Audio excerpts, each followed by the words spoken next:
Apa yang sudah kita baca, faham, ingat dengan pengajian, yang mana dengan pengajian itu menjadi dasar teras ada kita di muka bumi ini. Apa teras ada kita? Terlepas. Apa teras ada kita? Dah terlepas. Apa teras ada kita? Dah terlepas. Apa yang kita cakap ni tak dengar. Teras ada kita itu dengan baca, faham, ingat. Ilmu itulah teras wujud kamu. Ada kamu itu dibina dengan pengetahuan. Mana ada kamu itu ada akal itu. Kalau akal tak ada, apa faedahnya? Akal dah tak ada Tuan Imam. Ada faedah? Ada. Kutip sampah. Jalan. Tak tahu dah ke mana. Ada manusia itu ada akal itu ilmu. Mana teras kewujudan itu ilmu. Adakah satu ilmu yang lebih tinggi daripada Al-Quran? Syahrul Ramadan alladzi unzila fihi al-Quran. Syahrul Ramadan unzila fihi al-Quran. Turun padanya Al-Quran. Turun ilmu wahyu. Allah. Quran itu nakal. Nakal berhubung dengan akal. Bila nakal berhubung dengan akal, maka hiduplah akal itu. Kita berhimpun malam ni nak beramal ini, beramal nakal lah. Kalau beramal di atas nakal, pasti hidup akal itu. Hidup dengan mana segar, hidup dengan mana kuat, hidup dengan mana berfungsi. Hidup dengan mana ada sukun harakat. Hidup. Apa mana hidup? Ada sukun, ada harakat. Mana hidup itu ada sukun, ada harakat. Kalau satu orang hidup, mana dengan bernapas, tapi dia lumpuh, ada sukun harakat? Ada. Hidup tak? Hidup. Tak boleh kita kata mati orang lumpuh itu, jangan. Tapi hidupnya tidak ada sukun harakat. Sukun mana diam, harakat mana gerak. Tak ada gerak diam. Tak ada. Cuma yang dia ada sebelah saja. Senyap. Diam itu. Bila ada sebelah saja, mati. Tidak macam tak ada. Kalau ada sekalipun macam tak ada. Tak berfungsi. Kalau ada sebelah. Yang dikira ada itu bila ada dua belah. Gerak boleh, diam pun boleh. Ada pokok itu, dia ada pokok itu. Ya. Dia ada pilih. Tak ada pilih. Ada pokok durian kata, hari ni tak nak jadi durian lah, besok jadi manggis pula. Boleh? Tak ada. Durian-durian lah. Manggis-manggis lah. Ya. Tetap. Nampak? Binatang haiwan begitu juga. Ada peluang kucing tu nak kata besok tak nak kata miau lah, nak kata mu. Boleh? Tak boleh. Hidup kucing, mati pun kucing. Berbau pun kucing. Mutlak kucing itu. Oleh kerana mutlak kucing itu, bila kita tengok anak kucing, comelnya. Sebab dia memang kucing. Tapi kalau kucing itu boleh bertukar jadi harimau, nak kata comel, fikir dulu. Sebab kucing memang kucing. Iaitu manusia ini, bila kerana dia ada pilih, mana dia boleh buat bermacam-macam, di situ jadi hilang kepercayaan. Sebab itu kita nak pandang manusia dengan pandang mutlak, susah. Sebab kita tak tahu apa ini. Nampak? Jadi perhubungan sudah pun tergugat. Sedangkan dasar kehidupan itu ilmu. Dan dasar ilmu itu perhubungan. Ilmu itu membuat perhubungan. Ingat, ilmu itu mengukuhkan perhubungan. Contoh. Kalau kita duduk ramai-ramai di sini, satu orang buka pintu, pap masuk, kita tengok muka dia. Kita tak kenal dia siapa. Boleh berhubung tak? Boleh. Dia tengok muka kita, kita tengok muka dia. Tak tahu. Ya. Yang boleh angkat kening kita. Kalau kawan kita quit kita, tak ada perhubungan. Tapi kalau kita tahu namanya sekian, kerjanya sekian, duduknya tempat sekian, kita tahu dia. Tengok, angkat tangan. Sebab kita ada ilmu tentang dia. Jadi ilmu ini membuat perhubungan. Katalah kita tengok satu orang masuk, kita tengok dia, kita tak kenal, kawan kita cuit kita, cap. Nama aja Ahmad. Dia duduk kampung Leman. Leman mana? Mana kampung Leman? Ujung sana, ujung kampung. Kerjanya kontraktor. Ya, pandai buat rumah itu. Jangan. Rumah-rumah yang kau tengok jalan itu, yang nampak rumah tepi, dialah itu. Maka kita pandang dia sekali lagi, senyum tak? Senyum dah. Dia pun tak, kita senyum balik. Sudah ada perhubungan. Sebab kita ada maklumat, kita ada ilmu, kita ada pengetahuan tentang orang itu. Bila ada ilmu pengetahuan tentang orang itu, berhubung tak? Berhubung. Manusia berhubung sekadar ilmu pengetahuan yang dia tahu tentang apa yang dia tahu. Sekadar itu. Itu baru dia bagi maklumat kontraktor pandai buat rumah. Kalau dia bagi tahu pula, dia itu pemurah juga tahu. Nak pergi salam nak lepas ni? Nak pergi salam, mana tu sekali salam RM10. Ya, manalah tahu. Sebab dia kata murah sangat. Kalau maklumat kata sebenarnya dia ni memang pemurah. Sebenarnya sekali salam RM50. Ada tarikan tak? Tak ada tarikan. Sebab lagi banyak kita tahu tentang sesuatu yang kita tahu, maka lagi itulah terbinanya perhubungan dengan apa yang kita tahu. Jadi ilmu itu apa fungsinya? Tak dengar, tak dengar. Engkau tak kata makan nasi, dah makan. Nak buka puasa, cepat. Buat perhubungan. Kita bagi contoh tadi, faham tak faham? Nampak tak nampak? Mana kita belajar ilmu ini nak buat apa? Perhubungan. Perhubungan itu terbagi dua. Perhubungan terbagi berapa? Perhubungan dengan makhluk, perhubungan dengan Khalik. Dua saja. Perhubungan dengan yang nampak, perhubungan dengan yang tak nampak, yang mencipta kita, yang menadbir alam ini, yang mengadakan kita daripada tiada kepada ada, dan daripada ada itu terus diadakan dengan menunaikan segala hajat keperluan. Dia yang sebenar-benar ada itu. Kita ini ada juga, tapi ada yang diadakan. Ada yang diadakan. Bukan ada tersendiri. Ini ada kita itu, ini ada yang qiyamuhu bi ghairihi. Ada Tuhan itu qiyamuhu bi nafsihi. Ada juga. Tapi ada Tuhan itu qiyamuhu bi nafsihi. Ada kita qiyamuhu bi ghairihi. Itu bezalah. Tapi tetap dua-duanya itu ada. Jadi bila kita kata ilmu ini, fikir itu cutusan ilmu. Ilmu itu membuat perhubungan. Perhubungan terbagi dua. Apakah dua itu? Perhubungan makhluk dengan makhluk. Tujuan kita nampak makhluk ini, yang nampak ada ini, supaya yang tak nampak ada itu sentiasa membara dalam jiwa hati kita.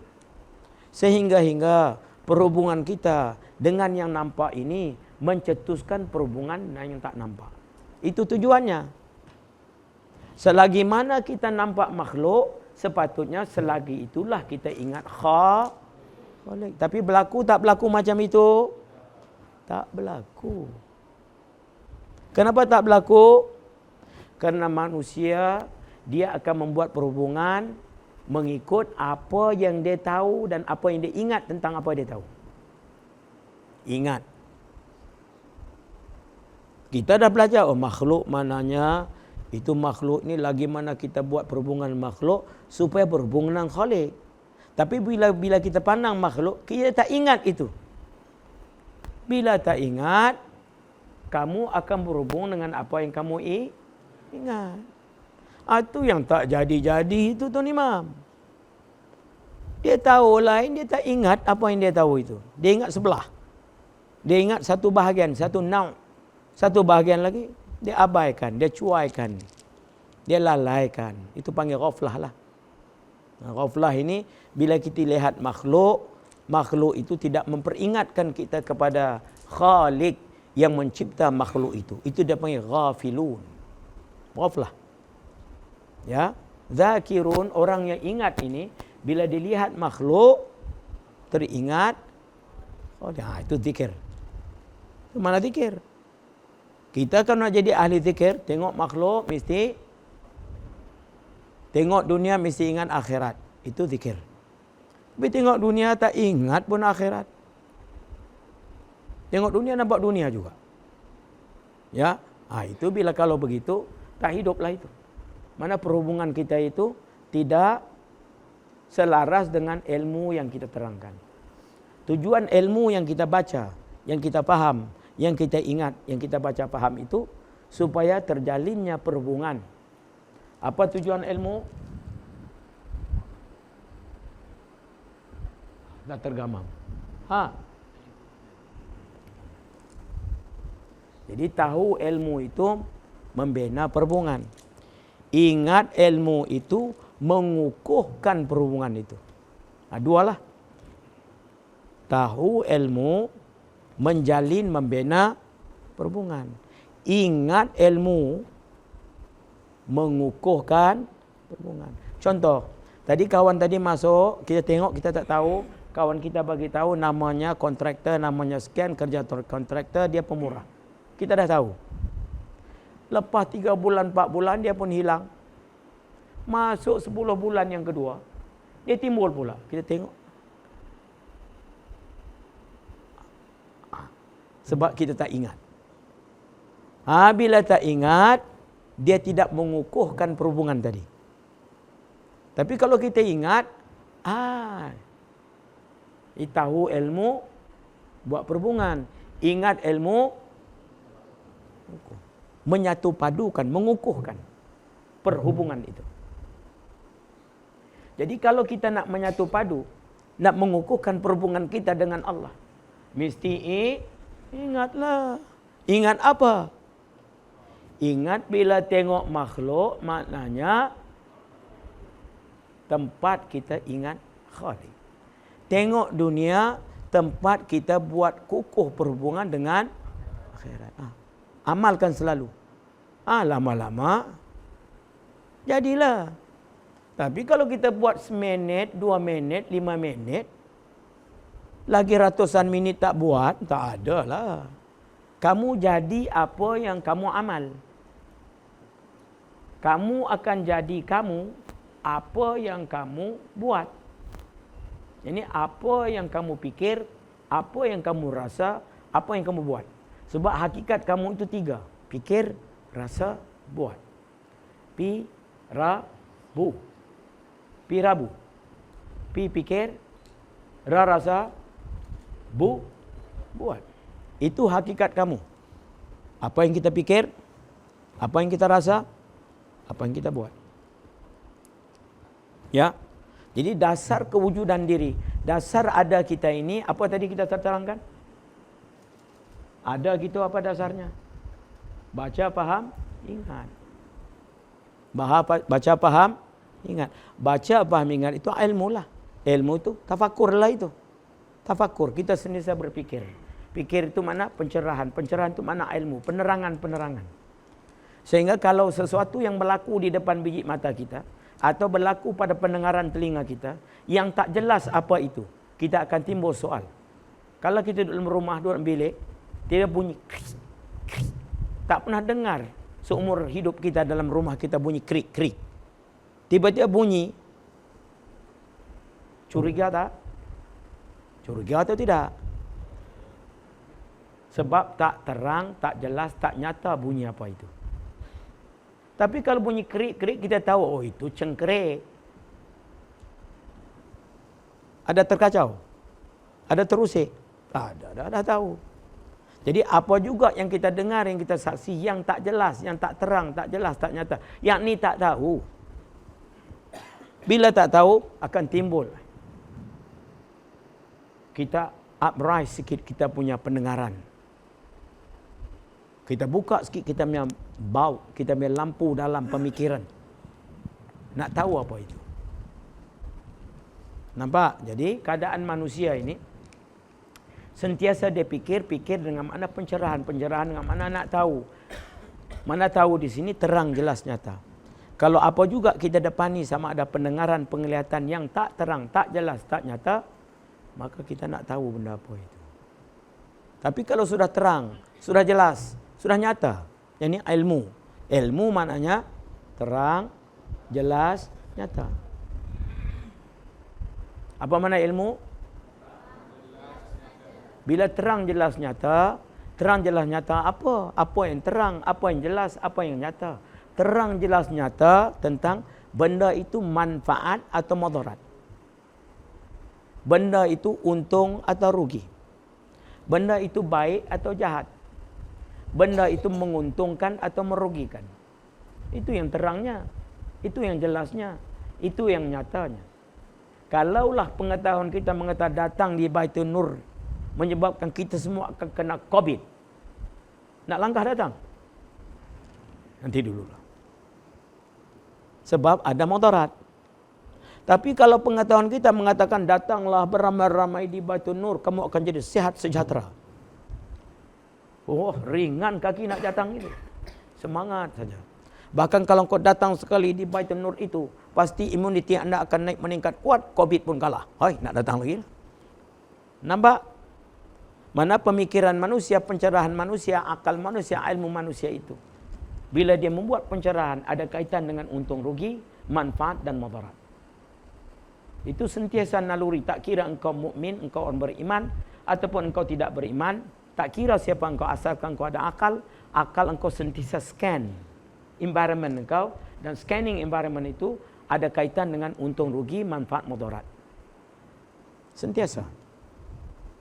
Kita datang ni nak buat semayang 20 rakaat, 23 rakaat nak semayang, nak zikir. Dalam pengetahuan kita, kalaulah amal kita ni lagi kita amal lagi teruk, nak beramal tak?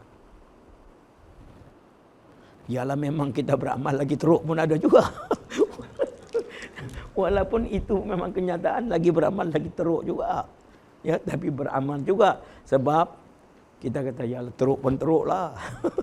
Ya kalau tak beramal, apa lagi nak buat? Ya, nampak? Sedangkan amal yang kita buat ini, kenyataannya, lagi kita buat sebenar-benar amal yang kita buat, sebenarnya dia meningkatkan kenyataan kita lebih cemerlang. Itu sepatutnya yang berlaku. Tapi oleh kerana amal yang kita buat ini, amal yang bercampur, yang belum lagi pada tahap kesatuan dan keselarasan. Bersih tidak bercampur, terang jelas nyata.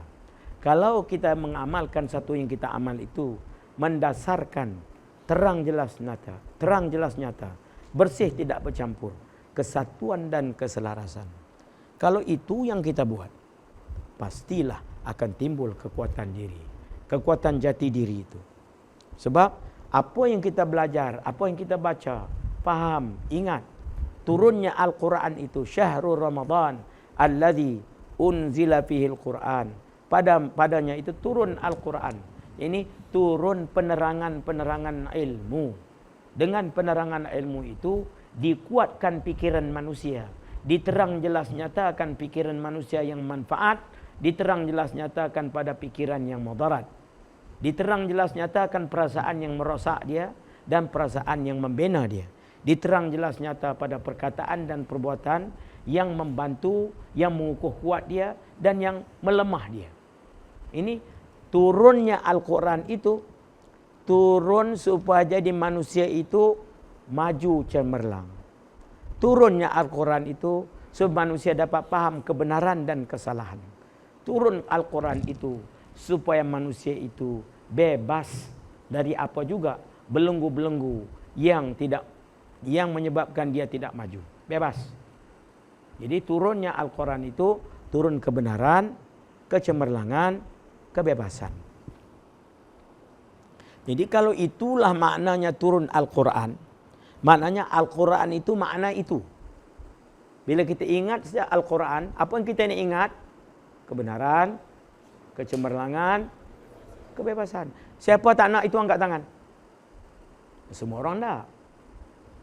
Tak kira engkau cakap orang kafir sekalipun, kalau engkau bagi penerangan Al-Quran itu maknanya, dia pun nak juga. Kebenaran, kecemerlangan, kebebasan. Jadi bila kita kata turun Al-Quran, turun itu. Kalau kita beramal malam ini, sembahyang itu, engkau belajar di mana? Sallu kama ra'aitumuni usalli. Dalam Al-Quran, Allah perintah, wa aqimis salah lidzikri. Dirikan sembahyang. Dengan sembahyang, mendirikan sembahyang itu, lidzikri. Jadilah engkau ingat. Jadi engkau ingat. Bukan lupa, kita lagi sembahyang, lagi lupa pula. Nampak? Sebab kita tak dapat nampak hubungan amalan sembahyang itu dengan tujuan amal itu. Tujuan amal kita berbuat amal itu supaya dengan beramal itu tertegaknya pusatan tumpuan di dalam. Macam kemarin kita terang. Apa tujuan kita ambil wuduk? Supaya dikuatkan pusatan tumpuan di dalam. Apa tujuan kita buat gerakan sembahyang itu? Daripada sudut qauli dan fi'linya, supaya qalbinya, yakni pusatan tumpuan itu dikuat kukuh. Tapi kalau sudah 20 rakaat sembahyang, qalbi tak kuat kukuh juga, kita mesti soal apa yang kau buat?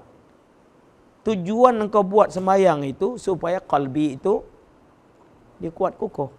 Kuat kukuh qalbi itu dengan apa? Pusatan tumpuan. Pusatan tumpuan pada apa? Pusatan tumpuan pada apa?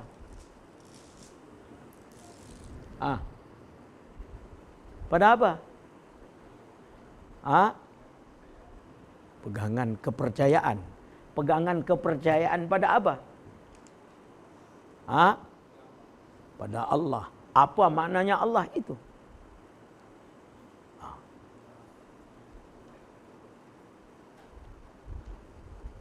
Bila kita sebut begitu, terkadang kita tidak sampai maknanya.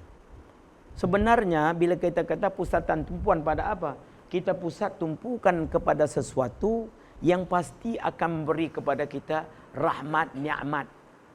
Yang pasti akan memberikan kepada kita nikmat yang banyak. Memberi manfaat yang banyak.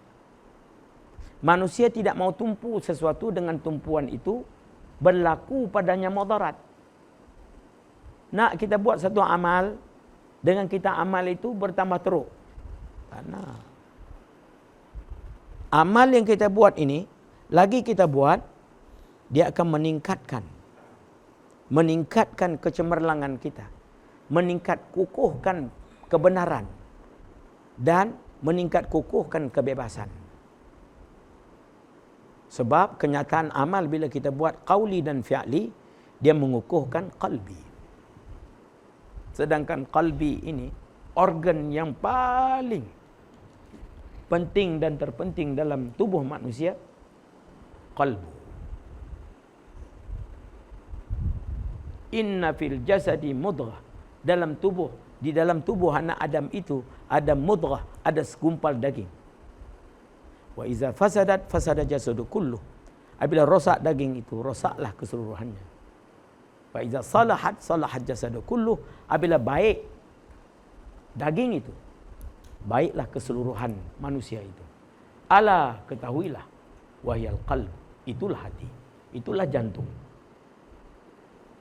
Jadi sembahyang ini, dia punya target, daripada qauli kita baca Fatihah, baca takbir, baca tasbih, baca tahlil, baca itu, dan gerak diam kita, qiyamnya, berdirinya, rukuknya, i'tidalnya, sujudnya, julusnya, sujud balik, qiyam balik, gerakan itu, harakat itu, sukun harakat itu, dan qaulinya itu untuk mengukuhkan qalbu.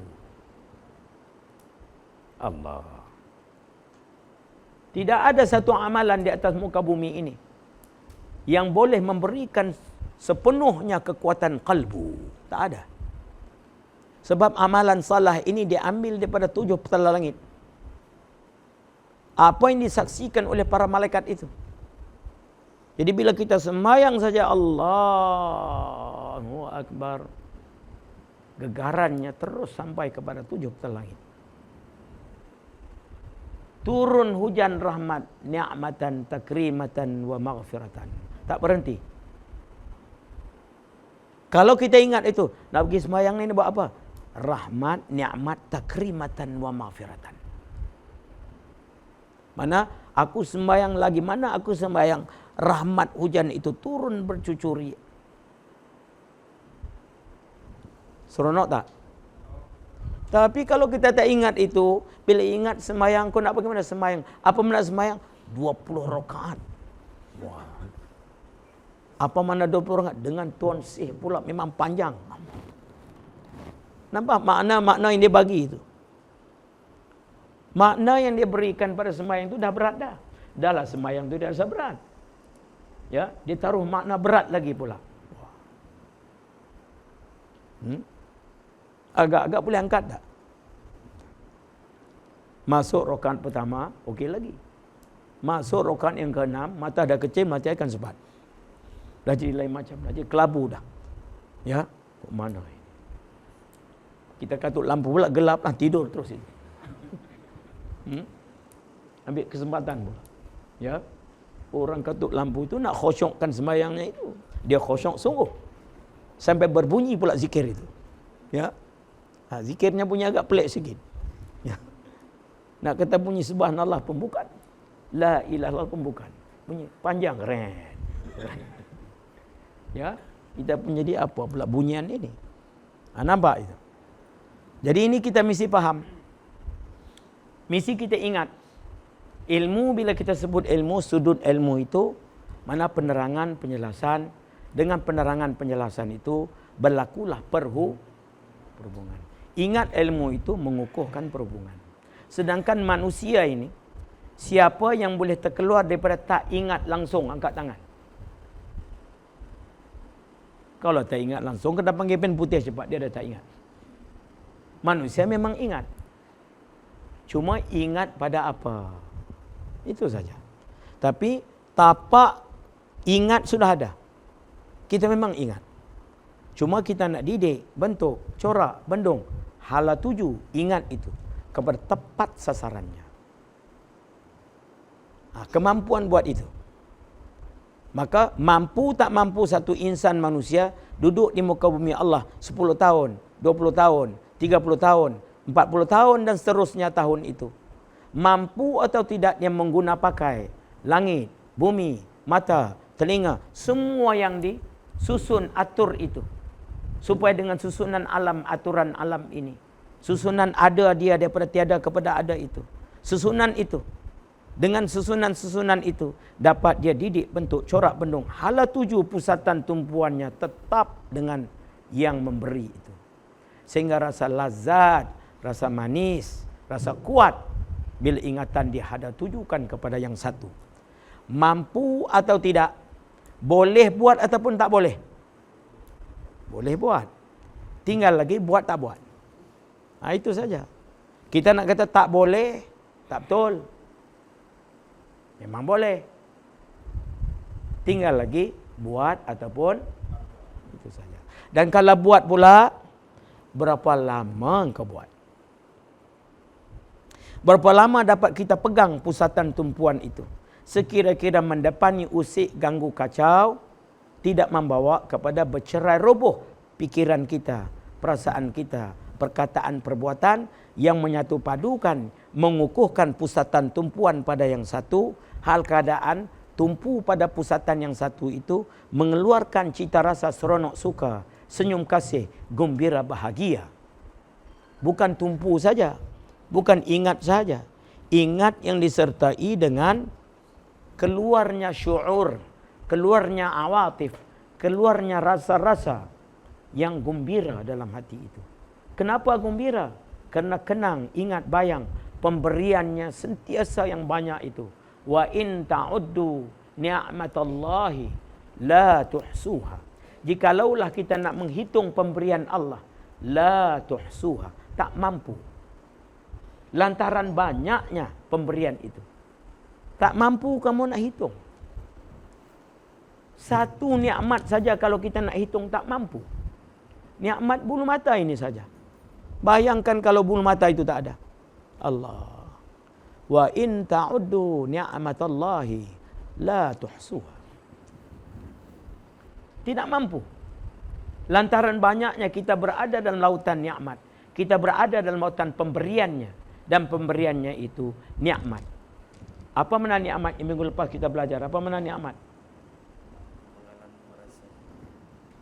Merapu dah. Cepat. Apa mana nikmat? Kemampuan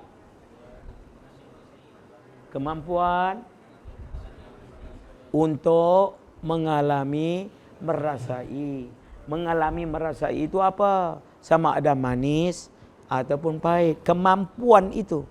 Kemampuan kita untuk mengalami merasai manis dan pahit. Mampu kita alami itu. Kalau kita tak mampu nak alami pahit, tak faham manis.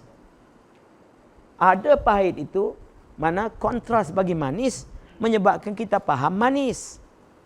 Kalau tak ada kontras, kita tak boleh faham.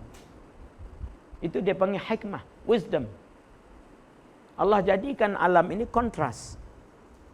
Jadi kemampuan yang kita dapat mengalami merasai manis dan pahit, pahit dan manis itu nikmat.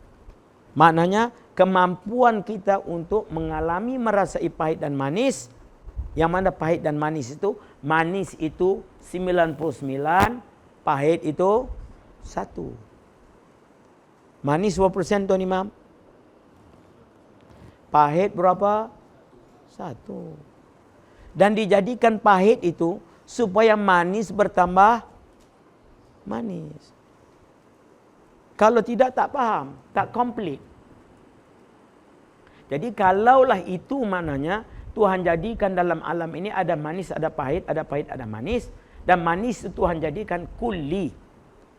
Dan pahit itu Tuhan jadikan juz'i. Juz'i ini mana? 1%. Kulli ini mana?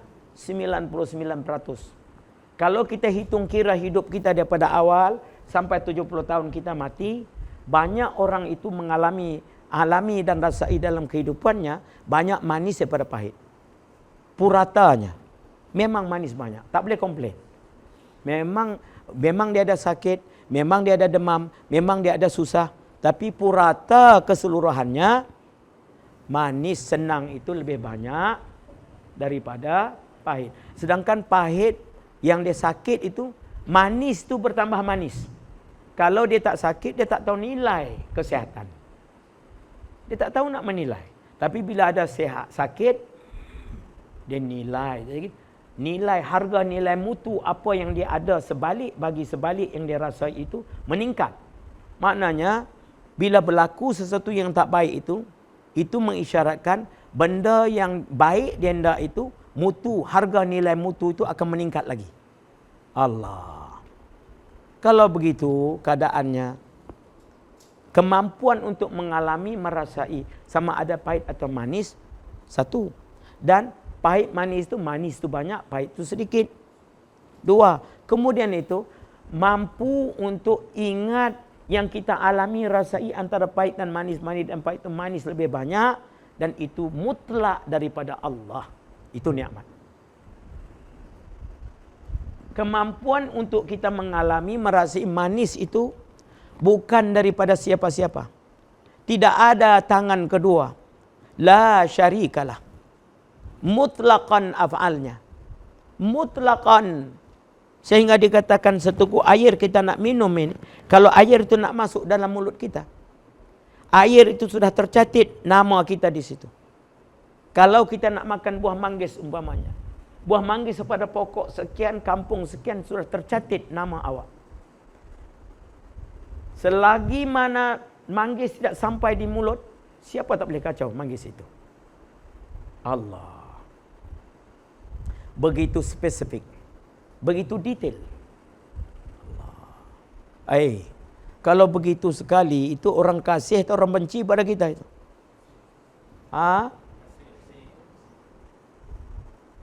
Tuan Imam, kalaulah begitu sekali Tuan Imam, apakah berat untuk kita sujud sebenar-benar sujud pada dia?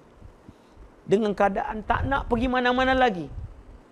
Mahal ibadat yang kita datang ini tempat untuk kita meluahkan, mencurahkan, menzohirkan, menyatakan terima kasih. Thank you. Ini tempat untuk kita puji dan memuji Allah dengan seronok, suka, senyum, kasih, gembira, bahagia. Ini tempatnya. Ini masa expression, masa kita nak luahkan sehabis-habisnya. Inilah tempat masa yang ditunggu-tunggu dalam seluruh kehidupan waktu daripada pagi sampai petang, malam. Malam kita tidur bangun pula. Waktu mana yang paling penting? Waktu kita berdepan dengan dia. Tak ada waktu yang lebih tinggi. Tidak ada waktu yang lebih besar, mulia, tinggi daripada waktu sembahyang. Sebab itu, bila masuk sembahyang, sembahyang sungguh-sungguh. Kita rasa berat, rasa letih, rasa mengantuk. Jangan kita tarik nafas. Tahan nafas. Minta dengan Allah, ya Allah, aku mengantuk, ya Allah. Hilangkan mengantukku, ya Allah. Aku nak menghadap dengan kau sungguh-sungguh. Jangan bernapas sampai mengantuk hilang. Kau nak tidur, jangan bernapas. Tercekanglah biji mata itu. Yang kita boleh tidur itu sebab boleh bernapas. Tapi kalau kau dah sekat nafas, berani dia nak tidur? Tak boleh. Nampak? Ini kita manja sangatlah. Dia cuit sikit nak tidur. Yalah. Manja sangat tu imam. Agak-agak boleh jadi pahlawan macam itu. Boleh tak boleh? Ada kita dengar jadi pahlawan tidur banyak? Tak ada. Ini perjuangan kita, pergerakan ulama pahlawan menegakkan kebenaran, kecemerlangan dan kebebasan. Pergerakan ulama pahlawan. Yakub dengar pahlawan senyum, seronok. Memang semua orang nak jadi pahlawan, tapi kalau nak jadi pahlawan mesti ada lawan. Ini lawan tak nak jadi pahlawan. Tak boleh. Ya, semua manusia nak jadi pahlawan. Sebab itu Allah jadikan alam penyusunan ini ada kawan, ada lawan. Bila ada lawan, jadi pahlawan. Mesti ada lawan. Nampak? Sebab itu pergerakan ini yang dibawa oleh Rasulullah ini, ilmu ini, ulama itu. Ulama pahlawan. Pahlawan menegakkan apa? Kebenaran, kecemerlangan, kebebasan. Dengan tertegaknya itu, maka maju jayalah manusia itu.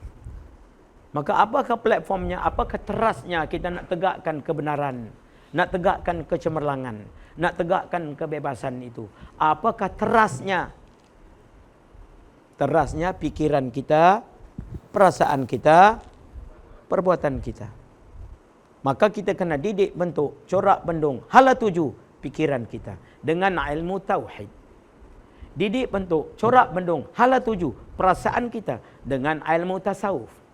Didik bentuk corak bendung hala tuju perkataan perbuatan kita dengan ilmu fiqh. Sebab itulah turunnya Al-Quran itu, yakni menerangkan 3 ilmu. Ilmu tauhid, ilmu tasawuf, ilmu fiqh. Sebab ada hubung rapat dengan kemajuan manusia yang dihubung kait dengan anatominya, pikirannya, perasaannya, dan perkataan perbuatannya. Nak maju manusia itu mesti dilengkapkan dengan ilmu kemajuan. Takkan pula jadi maju manusia itu dengan ilmu kemunduran. Ada? Ada. Maka bila turun Al-Quran itu, ini turunnya ilmu kemajuan. Turunnya ilmu, turunnya Al-Quran ini turun kebenaran, kecemerlangan, kebebasan. Sebab itu tertegaknya empire Uthmaniyah. Tertegaknya apa yang dibawa oleh Rasulullah itu menjangkau alam ini pada tahap sejagat. Ya, jadi lantaran itu, kalau sudah kita faham kenyataan itu, mesti kita ingat. Baik, recap balik apa yang kita belajar tadi. Apa fungsinya ilmu tadi? membuat perhubungan, menjalinkan perhubungan. Ya, ilmu itu membina perhubungan. Perhubungan pada apa? Pada yang jelas pula. Tuan Imam.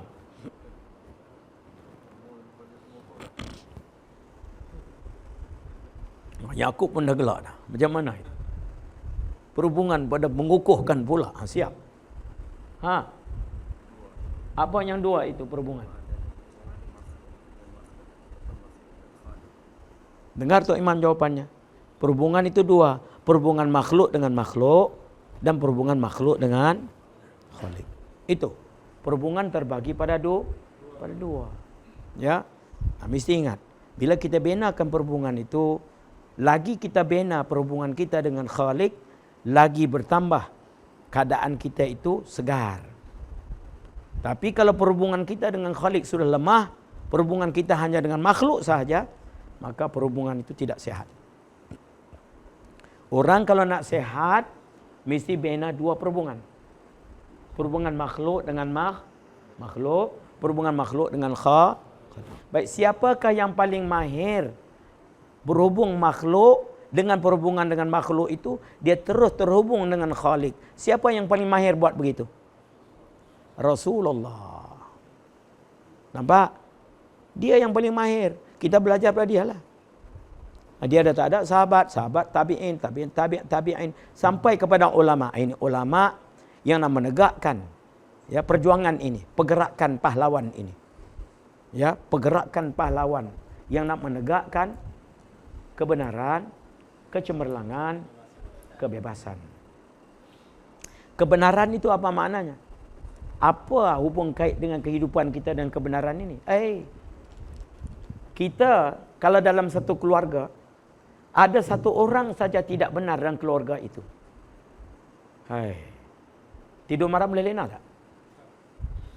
Satu orang saja kalau ada dalam keluarga itu memang tak benar. Silap sikit, siap langkau. Kalau dia keluar rumah tak apa. Kalau dia masuk dalam rumah saya sakit kepala langkau. Nampak nilai kebenaran itu. Tapi kalau dalam keluarga kita semua benar. Tenang tak Tuan Imam? Tenang. Jangan kita tak nampak nilai kebenaran.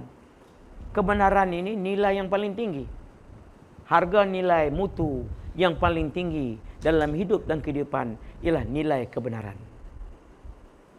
Maka tidak ada yang lebih benar melainkan tauhid. Mentauhidkan Allah. Ada lebih benar daripada itu? Tak ada. Kalau ada, nescaya diseru oleh kekasih Allah.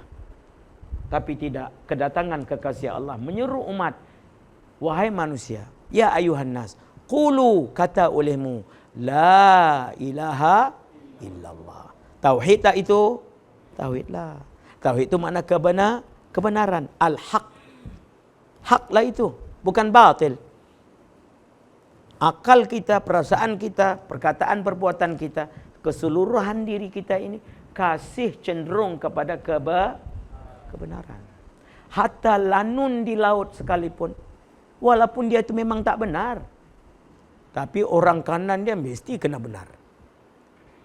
Dia warning orang kanan, kau tak benar, kau jaga kau. Dia itu memang belot besar itu, tapi orang kanan dia pastikan benar. Maka sifat kekasih Rasulullah sallallahu alaihi wasallam dalam Muhammad Rasulullah, bila kita sebut saja kalimah Muhammadur Rasulullah, pertama dan utama bagi sifat Rasul itu apa? Sidqun. Apa makna sidqun? Benar. Allah.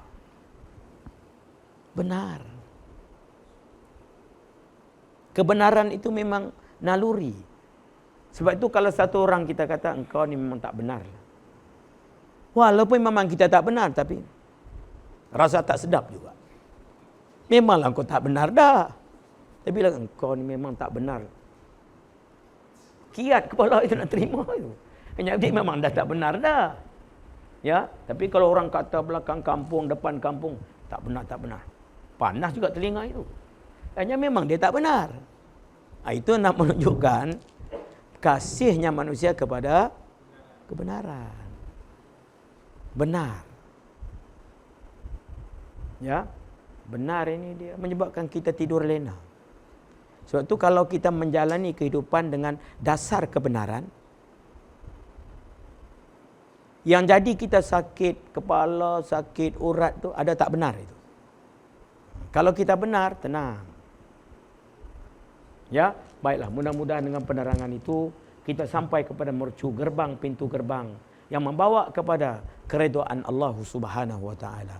Ilmu yang kita baca, faham, ingat di Baitul Nur ini tidak lain bukan ilmu untuk melemahkan kita, bahkan ilmu yang kita baca, yang kita faham, yang kita ingat di Baitul Nur ini, rumah cahaya ini, untuk kita bertambah kuat maju sehingga jadi kita insan yang cemerlang, insan yang kebenaran, insan yang sentiasa bebas daripada segala-gala yang membawakan kita jauh daripada kebenaran itu. Bebas, bahkan tetap di atas lurus yang benar itu. Amin ya rabbal alamin. Ghafarallahu lahu wa liwalidayya wa li jami'il muslimin bi jahi sayyidil anbiya mursalin wa uliya illahi salihin. Amin. Nafa'ana Allah bihi wa iyyakum kama nafa'a bi asli annahu jawadun karim. Wala haula wala quwwata illa billahil aliyil azim. Wa in yaj'alahu khalisan liwajhil karim was sababan li fawzi bi jannatin na'im. Amin. Alhamdulillah. As-salatu was-salamu alaik. Alaika ya sayyidi ya Rasulullah. Wa ala alika wa ashabika ya sayyidi ya Habiballah. As-salatu was-salamu alaik. Alaika ya sayyidi ya Rasulullah. Wa ala alika wa ashabika ya sayyidi ya Nabiyallah. As-salatu was-salamu alayka ya sayyidi ya Rasulullah. Wa ala alika wa ashabika ya sayyidi ya amin wahyillah. As-salatu was-salamu alayka ya sayyidi ya Rasulullah. وعلى آلك وأصحابك يا سيد الشاكرين والحامدين ويا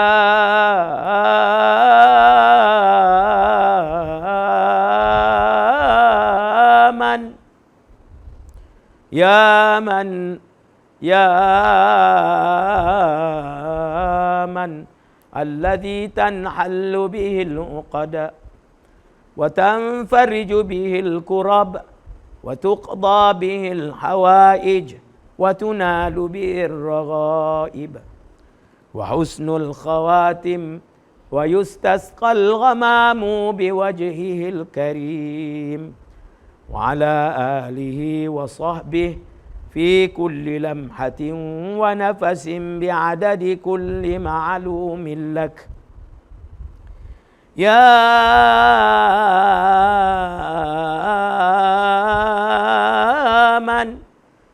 يا من أرسله الله تعالى رحمة للعالمين. الصلاة والسلام عليكم يا